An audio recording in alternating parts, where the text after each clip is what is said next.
हल्ला बोल में आपका बहुत बहुत स्वागत है। आपके साथ मैं हूं अंजना ओम कश्यप। देश के सबसे बड़े राज्य उत्तर प्रदेश में अगले साल यानी 2027 की पहली तिमाही में विधानसभा के चुनाव होने वाले हैं और सरगर्मी तेज हो गई है। सूबे के मुख्यमंत्री योगी आदित्यनाथ की जुबान अभी से आग उगल रही है। आग का मतलब यहाँ ये है कि मुख्यमंत्री योगी आदित्यनाथ समाजवादी पार्टी पर जमकर बरसने लगे।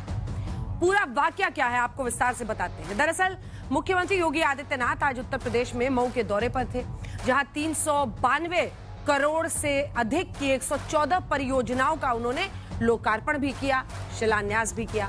इसी क्रम में योगी आदित्यनाथ ने विपक्ष और माफिया दोनों पर धुआंधार हमला बोलना शुरू किया। पहले मुख्यमंत्री योगी आदित्यनाथ ने अपनी सरकार के विकास कार्यों का लेखा जोखा दिया और लगे हाथी माफियाओं को दुस्साहस न करने की सख्त चेतावनी दी। और तो और अपने संबोधन में योगी आदित्यनाथ ने रावण और कंस का भी जिक्र कर दिया। पहले सुनिए उनका ये बयान। किसी माफिया में दुस्साहस नहीं, किसी गुंडे में दुस्साहस नहीं कि किसी पर्व और त्योहार में व्यवधान पैदा कर दे और उपद्रव पैदा कर दे। इन आयोजनों में अगर किसी ने व्यवधान डाला तो पर्व तो मना ही लेगा, लेकिन उसके बाद ये तय है कि रावण और कंस जैसी दुर्गति उसकी तय है जो व्यवधान डालने वाला है। आज माफिया पिस्तौल लहराते हुए, कोई धमका करके, खुली जीप में चल करके किसी हिंदू को धमका। जब हिंदी और उर्दू एक साथ मिले तो इमरान प्रतापगढ़ी जैसा एक शख्स होता है, और जब शायरी और सियासत मिले तब इमरान प्रतापगढ़ी जैसा कोई शख्स होता है। अच्छा, एक बात बताइए, आप लोगों ने आग और पानी को एक साथ देखा है? सांप आजकल आस्तीनों में नहीं रहते विनोद भाई। स्टेज पे देखिए, ध्रुवीकरण की पॉलिटिक्स खेल रहे हैं। इसी पर आज चर्चा करेंगे। सबसे पहले तालियों के साथ आप सभी का बहुत बहुत स्वागत है।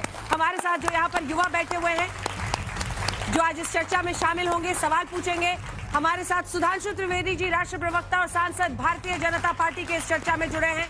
तालियों के साथ आपका बहुत बहुत स्वागत है। अजय उपाध्याय जी, प्रवक्ता कांग्रेस पार्टी के, हमारे साथ इस चर्चा में जुड़ रहे हैं। तालियों के साथ आपका भी बहुत बहुत स्वागत है। राजकुमार भाटी जी, प्रवक्ता समाजवादी पार्टी के, मोहम्मद फैज खान साहब, नेशनल कन्वीनर MRM के, और मौलाना अंसार रजा साहब, गरीब नवाज फाउंडेशन के चेयरमैन, हमारे साथ चर्चा में जुड़ रहे हैं इस्लामिक स्कॉलर के तौर पर। लेकिन मुख्यमंत्री योगी आदित्यनाथ ने कुछ और बातें कही हैं जो आपको आज सुननी चाहिए। माफियाओं को उन्होंने सिर्फ चुनौती नहीं दी, चेतावनी नहीं दी, बल्कि समाजवादी पार्टी की पहले की अखिलेश जो सरकार है उससे लेकर 2005 की मुलायम सरकार के कार्यकाल का भी आज उन्होंने जिक्र किया। योगी आदित्यनाथ ने खुलकर कहा कि 21 साल पहले इसी मऊ में हिंदुओं के साथ कितना अत्याचार हुआ था। हम आपको ये भी बता दें कि वहीं अगर आप देखें तो मऊ जगह है जहां पर कभी मुख्तार अंसारी का दबदबा हुआ करता था। सुनिए क्या कहा। 5 में 21 वर्ष पहले इसी मऊ में कैसे भरत मिलाप कार्यक्रम के अवसर पर दंगा करके मऊ को जलाने का कुत्सित प्रयास हुआ था।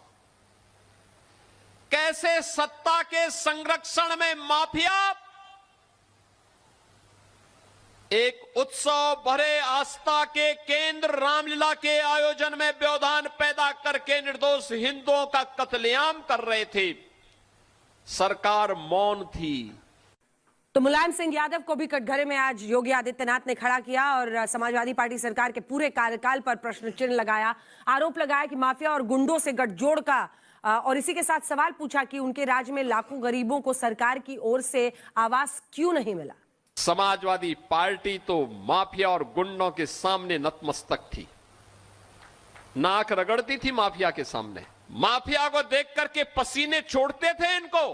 बहनों और भाइयों, जो आज उपदेश देते फिरते हैं समाजवादी पार्टी के लोग, इनसे पूछा जाना चाहिए कि जो 65 लाख गरीबों को आज प्रदेश में आवास मिला है, ये 65 लाख आवास 4-4 बार समाजवादी पार्टी की सरकार थी तब क्यों नहीं गरीबों को मिला है? ये प्रश्न इनसे पूछा जाना चाहिए।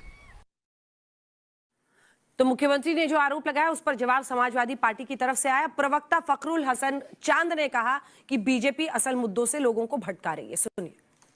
जलवा है हमारा की सरकार वो पेपर लीक नहीं रोक पा रही है, पानी की टंकियों में पानी नहीं रोक पा रही है, बढ़ते हुए अपराध नहीं रोक पा रही है, बेरोजगारी नहीं रोक पा रही है, बढ़ती हुई महंगाई को नहीं रोक पा रही। एक ऐसी सरकार जो सभी मोर्चों पे विफल है, वो जब चुनाव नजदीक आता है तो उनका चश्मा वो धार्मिक हो जाता है।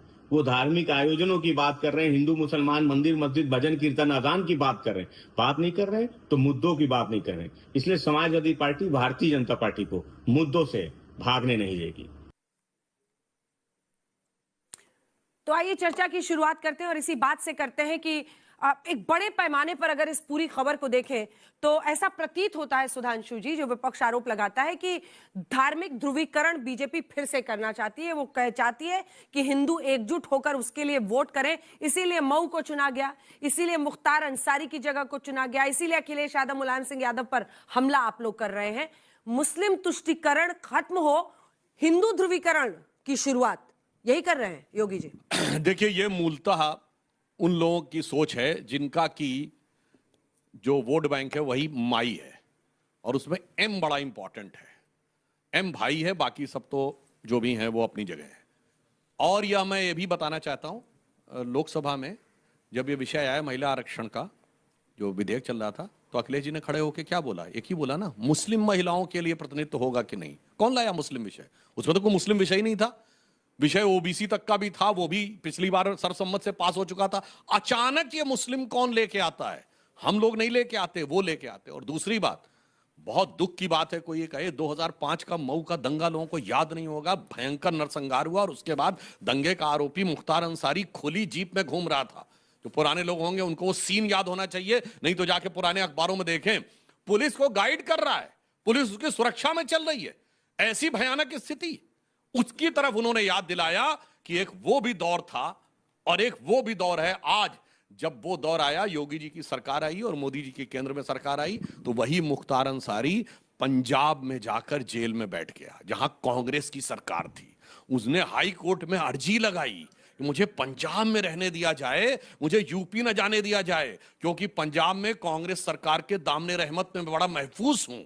मैं ये कहना चाहता हूं, मैं लंबे समय तक दिल्ली में आता जाता रहा हूं। एक दौर था कि दिल्ली में लोग कहते थे भाई नोएडा के आगे हम यूपी में नहीं जाएंगे। बिजनेसमैन कहता था मैं नहीं जाऊंगा, व्यवसायी कहता था मैं नहीं जाऊंगा। आज स्थिति हो गई, कोर्ट में अर्जी लगाते हैं माफिया कि मैं यूपी नहीं जाऊंगा।